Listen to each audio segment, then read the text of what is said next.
I'm not much of a mooning fan, but I do have a lot of poo stories, like really Paris. embarrassing ones. Poo stories. But well, it's it's starting from young though, because apparently, so my dad, he's always built picnic benches in our garden, like, but because we're all tall, really really big ones, and he knows all the measurements like in his head, and he builds he'll build one like every 5 to 8 years or something. When I was little, I had this friend who's like exactly a month older than me, and as toddlers, we ran up to my parents, sat in the garden at this bench on a summer's day. We were naked because toddlers, and we decided that we would take a shit on the grass next to them and then run away. Oh my god. It was the beginning of a beautiful hobby. Hobby. I just think poo stories is so funny. Like, it's got to be authentic. I don't think you can you can't fake a good poo story, but when it happens, it's worth it. I have many more. Or do you know what? When we had so my sister is 2 academic years below me, and we had exams on the same year.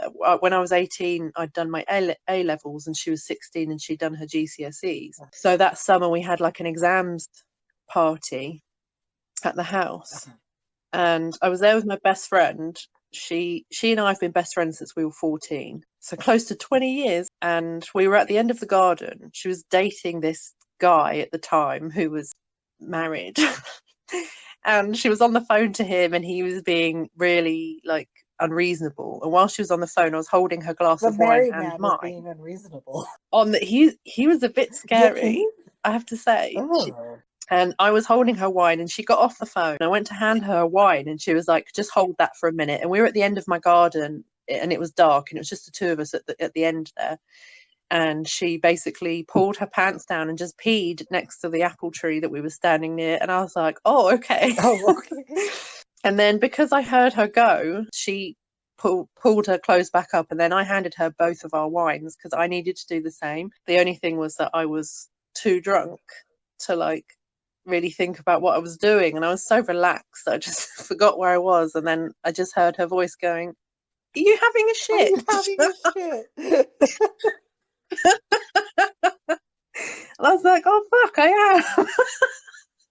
And the next morning I came down to breakfast like really hungover, and my little brother, who would have been almost 6, he looked at me, and I was like, oh. He looked at me and he was like, I found a dog poo in the garden. And I was like, oh no. And he's like, did you do it?